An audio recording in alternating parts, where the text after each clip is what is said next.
Because something doesn't seem right. So what's the reason? We don't know. Just be yourself, my ass. Just be yourself, and the right person will come along when the time is right.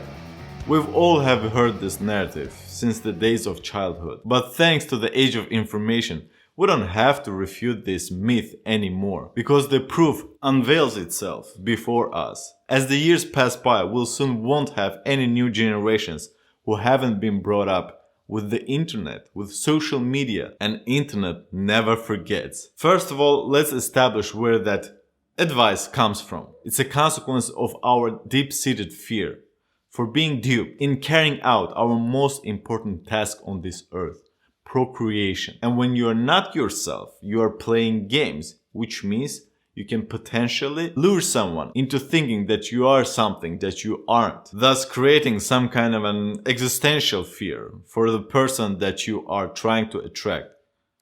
This advice is given to both genders, but from different perspectives, under different circumstances. When someone gives this advice to a guy, just be yourself and the right girl will enter your life. It's usually given to a dude who can't even get laid. And how the hell do you suppose for a dude who never had any experience with women to keep his composure, to be savvy enough to not screw that potential encounter? Just be yourself, my ass. When this advice is given to a gal, it's more often than not to a woman who is coming up in age and cannot really seem to find someone to settle down with and build a family, have kids. Because something doesn't seem right.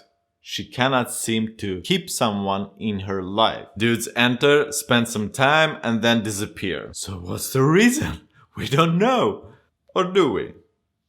Being yourself is a horrible idea, regardless your aim, whether you want to attract a partner or a friend. Because development and improvement is what every person needs to feel satisfied with life and whether they're moving towards something meaningful. So when you tell someone to be yourself, you are basically rejecting change. You are basically rejecting improvement, which is paramount for a personal development, for a character to become more mature and adapted to the contrasts of life challenges. Change is necessary. Being stuck on the same ideas, viewpoints, ideologies is outright dangerous for both mental and physical health. For such people, depression is becoming, existential crisis is becoming, melancholy and other mental adversities, which consequently leads to overall bad physical health. And let's break down this one a little bit more. Being yourself is just a projection of an image. Who is this self? There's a kind of an image that a person gets stuck on, thinking that everyone else should accept you for who you are, and you shouldn't change nor improve for somebody else. Well, that idea is totally wrong, because we human beings are social creatures and we cannot really define ourselves without referring to other people, to society. It's the same thing when you say that you go to the gym just for your own well-being. Yeah, sure, primarily that's right. You cultivate a good health, you make yourself look better, but that per se attracts people into your life, especially romantic encounters. And telling that you do it for yourself, for your own sake, is being delusional. I'm not having a great body just because I can stand in front of a mirror at my own place, flex and admire gains, vascularity, so on and so forth. Same goes for women, telling that they like makeup for their own sake. No.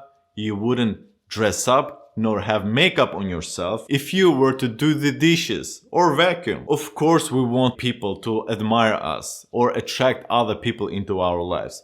There's nothing wrong with that. It has nothing to do with low self-esteem, because our physicality, our biology is evolutionarily developed in such a way that we always refer to other people. A constant comparison. Not in a damaged way, rather strategical and intellectual. So if you're being yourself, are you the same person that you were yesterday? 2 months from now? 2 years? 5 years? I don't think so. Our personality change and evolve all the time, whether you want to admit it or not. Most of it happens subconsciously. But what I'm suggesting for you is to make a shift where you consciously become something that will potentially attract things and people you wish for. If you are being you today, then tomorrow, as you evolve, you won't be the same person as you are today. Being yourself is what can keep you confused and uninformed time after time as you miss out on opportunities without really understanding the problem and get no results in life. That should be a sign for you that you have to make drastic changes. When it comes to attracting something or someone into your life, you have to stop and ask questions. What is it that I am trying to attract? Have a vision of that person. Then ask yourself a follow-up question. What that potential partner really needs in life. Then another question.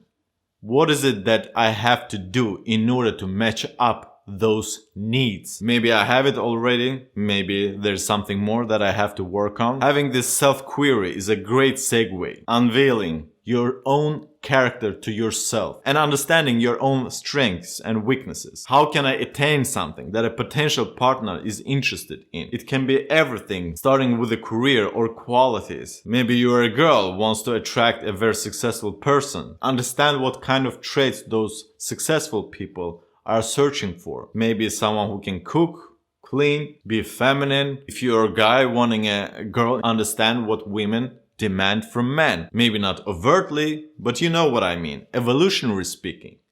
They need someone with leadership skills, someone who has his shit together, someone who can take on issues and problems and resolve them without bitching and complaining and blaming someone else. If you refuse to change, doing same things and expecting different results is kind of insane, and you have to admit for yourself that your life strategy doesn't work as of now. Where are all quality women? Quality women don't even see you. They don't even exist on your radar because you don't match up those quality women's criterias. And it doesn't have to be this cliche list of different characteristics. I mean those basic needs that feminine women search for in masculine men. I have several videos on this channel talking about those kind of characteristics. You are welcome to check them out. Where are all good guys? They're either married or gay. We've heard that one many times. I even have some older women who are putting these Facebook posts complaining about men not being men and good guys already being taken. Well, in that case, you have to ask yourself, how come I have lived so long without being able to lock down a good guy? Is there something that you can work on? Few people want to admit that problems that they're encountering lies for the most part within them. Because ego puts up a defense, doesn't want to be wrong. Admitting to yourself is like dying, killing your ego, at least for a moment being. Attracting people into your life, not just for romantic purposes, but friendships as well, is all about value creation. The first and biggest step is to admit to yourself and make the mental shift. You have to create value. There is no such thing just falling in love for no reason. There's always some kind of a transaction between people, regardless what kind of a relationship they're having. You are not special. Results only come to those who make conscious decisions and efforts to attract them.